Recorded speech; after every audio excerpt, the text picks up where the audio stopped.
Hey everyone, welcome to another episode of Leadership Now with me, Dan Pontifex. In the house today, Ilya Kneppelhout. Now, Ilya has founded something that has piqued my interest from the moment I heard about it on my old Apple News, and that's the Offline Club. Now, the Offline Club was a response by Ilya to our increasingly digital world. Ilya is located in Amsterdam in the Netherlands, and the club offers a space where members can disconnect from their digital devices and reconnect with, lo and behold, the real world. The idea is to provide a tech free sanctuary where individuals can enjoy genuine conversations and immerse themselves in the moment, reminiscent of the pre digital era of the 90s, even the 80s for people like me. The club's core principle is mandatory disconnection from online devices, fostering an environment for genuine human interaction. Ilya's vision extends beyond individual well being to inspire a global movement towards offline engagement, aiming to facilitate a worldwide reconnection with others and oneself. Ilya, welcome to this particular show.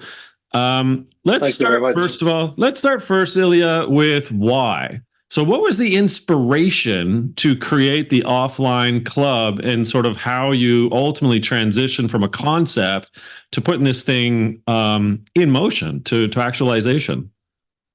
Yeah, thank you, Dan. I think you couldn't have introduced me and the concept better. So I'm definitely gonna listen back and write down how you explained it, so that we can do that ourselves too. But the reason or the why behind the offline club is actually really from within myself and the other two co-founders, Jordi and Valentine. Because 2 years ago, Jordi, my co-founder, and me as well, we went offline for 4 days individually because we were quite frustrated with the fact that we did not have enough time to read or to get to other things we really find important in our lives. And we thought our phones were taking too much of our valuable time in our really fast-paced lives where we're just rushing from one thing to the other, and we're not really standing still in the moment, and we're not really connecting anymore with people.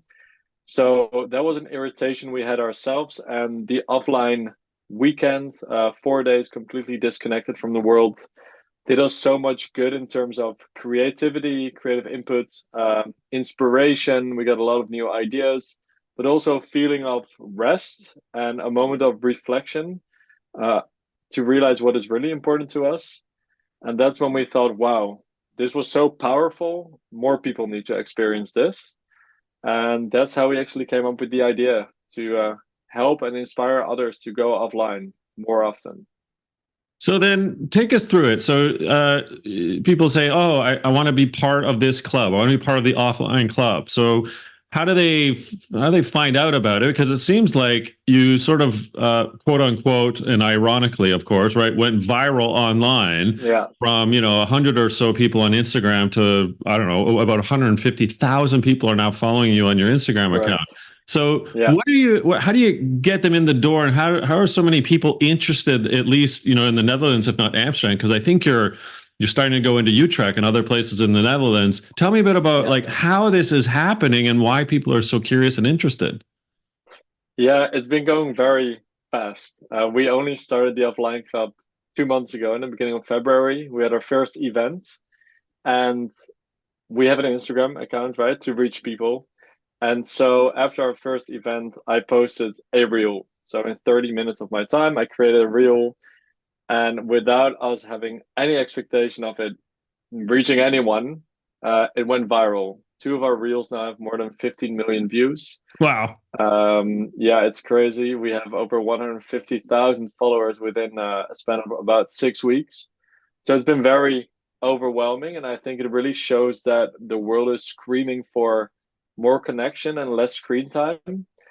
And I think what really appeals to people, really from all over the world, we've received messages, is that instead of telling people the internet and social media and your digital devices are bad for you and for your mental well-being, people know that right now. But we offer them a fun solution, uh, a very practical solution, which they can use to go offline with others in an attractive setting in their daily routine. Mm, So I think that's what really attracts people. Um, and so the offline club people, we reach them through Instagram. They're not on our members, so people can attend our events whenever they like to. They just have to buy a ticket online. Right gotcha. now in Amsterdam and a couple other cities in the Netherlands, hopefully soon in more places. Okay, before we get into some of the societal issues that I think have created or been premeditated as a way in which to create the offline club, because I want to get your thoughts on things like loneliness and digital addiction and wellness, etc.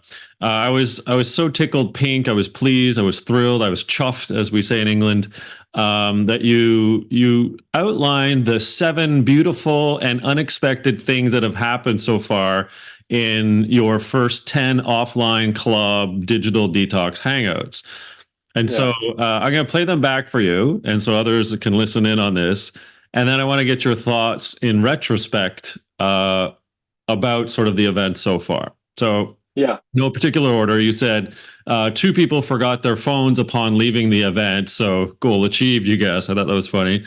A guest started playing the piano in the Cafe Brecht. A stranger joined and they continued playing together.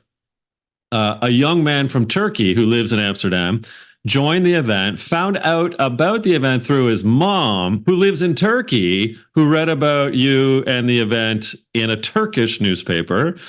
Number 4, a journalist from Hamburg, Germany, who spent the night in Amsterdam only to report about one of your digital detox hangout events. 4 50-year-old women from London who were on a friend's trip to Amsterdam said that they chose the offline club as one of their must-visit activities. And then number 6 and 7, you were biking past a street pianist who was playing piano in public, messaged him on Instagram, and they did a surprise performance at one of the hangouts. And then the last one, a student from the University of Amsterdam joined one of the events just to have focused time to study without any of those digital distractions, but in the company of others. And I think that's Correct. a great way to sort of segue. So those are 7 different, unique, wonderful, loving moments that you've captured. Now that you've kind of in hindsight been through sort of 10 events like this, what's the palpable humanity lesson that you're learning from all of this? Okay, interesting. So I think the main lesson is that people have a need, an inner need for connection, whether that is with themselves or with others. And it also has showed me that in today's world, it is hard for people to find that connection. First of all, the connection with themselves, because we live in a very fast-paced world where when we're by ourselves in our rooms, yes, we are connected through our phones, but are we really connected? Hmm. And then also with each other, you can go to a cafe and it barely ever happens anymore that you talk to strangers. Or whenever you're in a tram or a train, you see people on their phones all the time. So it is very hard to get that connection, but we crave it. It's something we need as human beings. And that's really what I learned. And it showed that the offline club is a way for people to have very easy access to that connection with themselves and others. Interesting. So the flip side to all this, maybe part of the reason for creating this, of course, is that you have honed in on the need for human connection, for community, for people being with people. But Correct. my point about the flip side is that we are seeing increasing levels, and not just because of the pandemic. Prior to the pandemic, this was happening. Increasing levels of loneliness, of digital addiction. We see, whether it's in Europe or North America or my country of Canada right now, that the number of people whom have suggested that whilst they're more connected online, they're less connected emotionally to other people. So ergo, numbers of people feeling lonely have actually catapulted. And then the whole point as well about being distracted by your phone, where upwards of 50%, according to TeamStage and other sites that are tracking Europeans and Canadians and Americans, etc., on the distraction level of their device. So it sounds like you've created something to counterpunch some of the things that are going on. But I just wanted to get Yeah. your thoughts on what you've seen societally, and again in response with the offline club, if that's helping at all at this point. Yeah, exactly. I think the offline club is really trying to be a counter movement to all of the problems you just mentioned. And yeah, I think what I found the most pressing issue is the loss of connection and the feeling of loneliness. I think that's very sad to see that people don't feel connected anymore to other people, and that the community aspect is not there anymore. You know, where we used to have a church or in Europe a football club or a tennis club, which was really a community. Now, because we're ever more connected with people who are far away, all of that has gone away, and only now we're realizing that maybe it wasn't actually so bad to only be connected to the people directly around us. So I think the offline club is really trying to be also a physical split space where people can meet on an ongoing basis and meet new people, but also like-minded people that they have already met at previous offline clubs.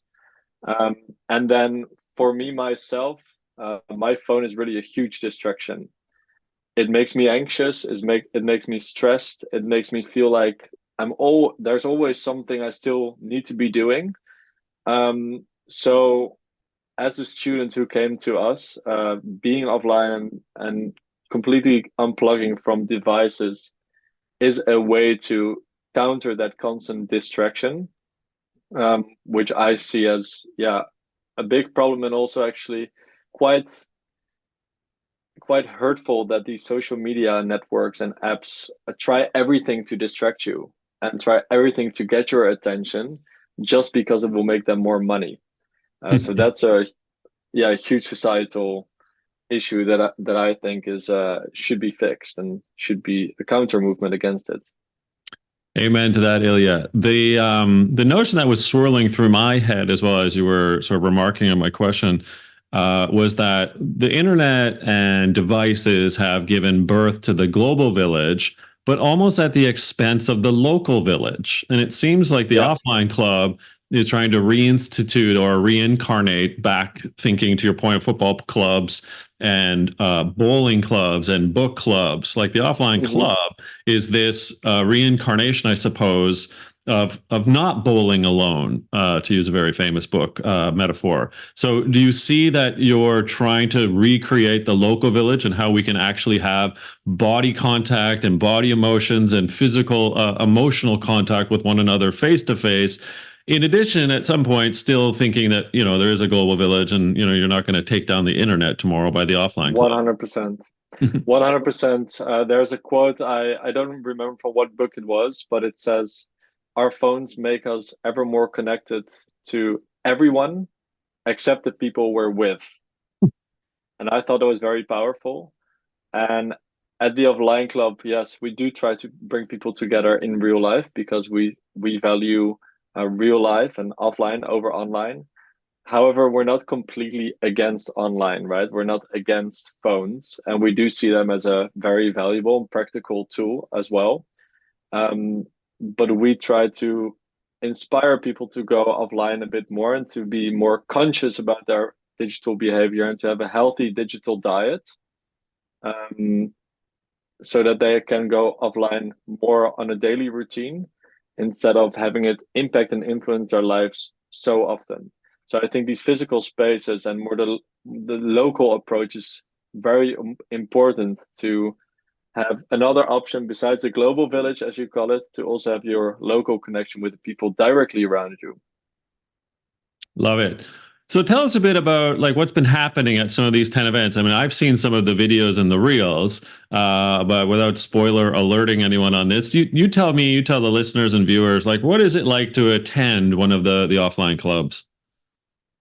All right, so you come in, we host them, we host the digital detox hangouts, we call them, at unique and authentic venues across the city. And so you come in, you can come by yourself. It's a very safe space to come here by yourself, also as a woman. And the first thing you do is you hand in your phone, and we lock it in our phone hotel. Ah. So you have absolutely no distraction. You don't keep it in your bag. It's with us. You have no way out, basically. And then we alternate time to yourself with time to connect, because we know people both come as a break from their fast-paced, ever-connected lives. So they want some time to themselves, to read, to draw, or to do other creative stuff that they never get to in their day-to-day lives, or that they never make the time to. um, and then they also get time, blocked off time, to connect. So that's when they meet new people. There are some conversation starters on the tables. However, usually it goes very organic. And when the time to connect starts, there's like a burst of sound and energy. And people afterwards exchange phone numbers, of course, on pieces of paper because they don't have their phones. Or they go to another cafe afterwards to keep connecting. And all that with relaxing music in the background, and it's all facilitated by people from our community.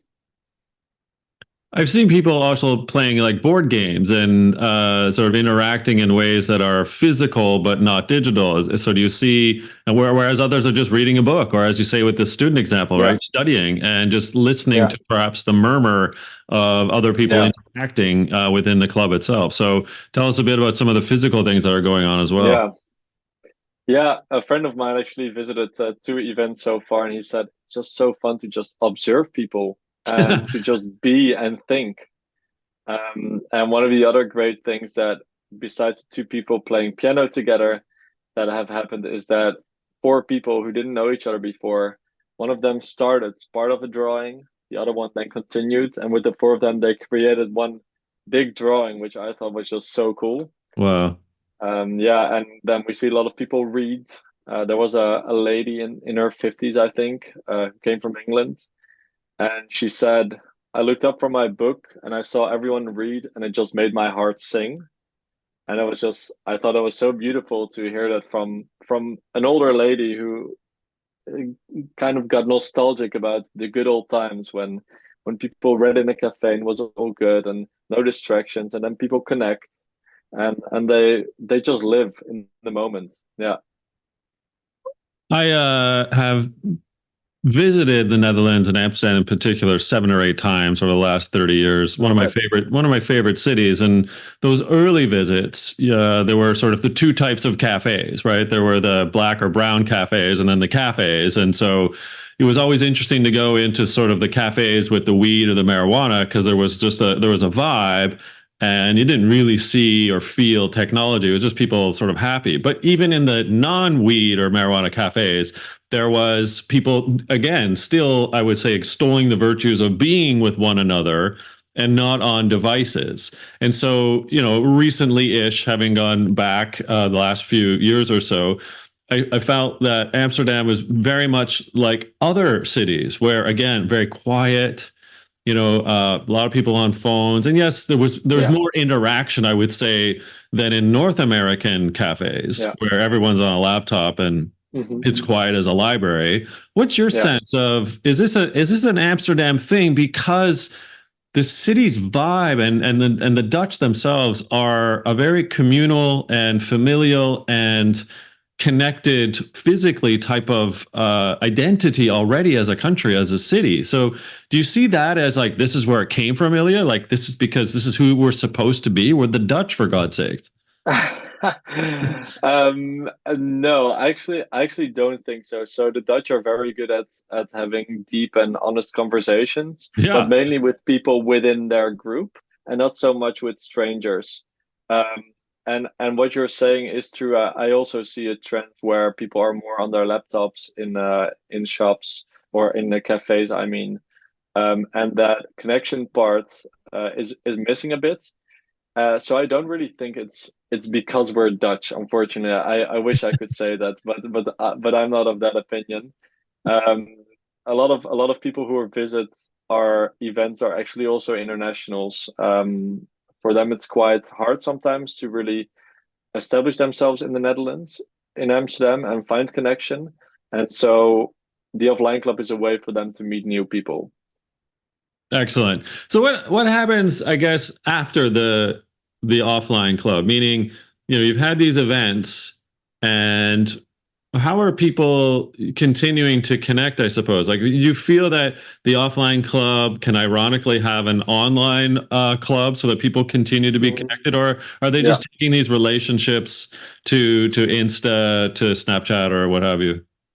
yeah, yeah. Good question, and that's really something we're thinking about now and discussing between us founders, because we don't want to just be a one-off thing, right? Yes, people have already come back multiple times to our events, but we also want to facilitate connection outside of the offline club. So we are thinking about creating also an online tool, like a community platform where we have very strict guidelines. So there's no spamming, and where we do encourage people to meet offline, but it is a way for them to connect online. As we said, it can be a powerful tool if used wisely. So we do see a community platform online as one of the ways for people to stay attached to the offline club, but also in the future to reconnect with each other. Love it. And then you alluded to in one of your other online posts about sort of expansion into Utrecht, which is, obviously another or city in your country in the Netherlands. Do you see other countries or cities that have approached you and said, "Hey, is there a template, is there a blueprint, is there some way in which Yeah, to expand the idea into other parts of the world?" from everywhere. So we have received messages from people who want to franchise our concept from LA, from New York City, from Atlanta. So that's just the United States, but also from Brazil, Indonesia, Australia, just everywhere. And that's really where we want to go. Already before we went viral, we said to each other, we want to be like the Silent Book Club or like So Far Sounds, where the offline club is basically everywhere. If you want to go to a city, you can go to the offline club. So we're working out a licensing or franchising model right now so that other people can start the offline club with and for us in other cities. And I do think that North America, we also had some people from Vancouver actually reach out to us. We think that North America is going to be an interesting and cool market to enter. And I myself studied in the United States in New York City for 4 years, so I would love to go back as a offline club representative. Yeah. Okay, a couple of last questions, and we'll let you go. Well, first of all, what you've outlined some of your memorable, loving kind of examples of like things that surprised you. But what have you learned so far in a very short time about the experience of the offline club, and sort of how it's helped you and reshaped you or taught you what it means to be sort of a human and a leader, because you are using this experience as a platform? Oh, that's a difficult question. Um, I think what I have learned so far about life is that small decisions can lead to big changes. So, for example, I only realized this last week through one of my co-founders, but 2 years ago, we were working at the same company and we both decided to work 4 days a week instead of 5 days a week. So we were gonna have be paid less, but we would have one day to spend on our passion projects. And we only realized just now that that little decision, that small decision, has led to the offline club being here. Um, and also, just we had no business intent whatsoever with the start of the offline club 2 months ago. We thought it would be cool if one day we would earn some money with it. But by just doing it, you can get very far. You never know what happens. So it's better to just go for it, see what happens. It may go wrong, it may fail, whatever, but it may also have a huge upside. So I think those two are the biggest learnings about life and decision making. Yeah. Love it. Andrew Barnes, founder of Perpetual Garden and the 4 Day Work Week, would be a big fan of what you just said. So I'll pass that along to Andrew, pal of Nice. mine. And the last question here for you, Ilya. Um, outcome. So what's your, I guess, best case outcome for what the offline club can help create for people? Consciousness about your relationship with your phone and a feeling of more connection with yourself and with others, so that you're in control of your digital lifestyle. And yeah, we can create a worldwide movement where people understand how valuable the offline experience is. Then I think that, sorry, then I think that would be a big success. I love that. Well, this is just a phenomenal example of a young leader like yourself taking, as one might say, the bull by the horns and doing something about it, like recognizing there's a problem, but in a very thoughtful, courageous, but also loving way, saying, hey, there is a better way in which we, the humans, can be doing the thing called life. And that's what I wanted to tip my hat to you towards, because Exactly. when I heard about the story, and I had to reach out and just say, what's the magic behind this ball? And Ilya and your co-founders, I think the three of you have glommed onto something that's really important. Not only do I wish you the best of luck on this, but the next time I'm in Amsterdam, you rest assured, Ilya, that I will be at the offline club. Amazing. Well, just let me know, and we're happy to welcome you. Excellent. Where can, in the meantime, people find out more about you and ultimately the offline club? If you type in the offline club on Instagram, you'll see us. So it's at the offline underscore club. For more information and our event calendar, you can find it in our Instagram bio. Um, since we've gotten a lot of media attention, we you can just Google us and you'll find us. And hopefully through this podcast, of course. Yes, this and obviously a accompanying Forbes column that will be part of this. So Yeah, Ilya, thank you amazing. so much. I honestly, it's great to meet you. Now consider us virtual friends, but we will be physical friends soon. That I'm sure I of. hope so. Yes, indeed. Okay, Ilya, thanks so much. For those of you listening or watching, you've been involved in another episode of Leadership Now with me, Dan Pontefract, the Offline Club. What an awesome idea. Thanks so much, Ilya.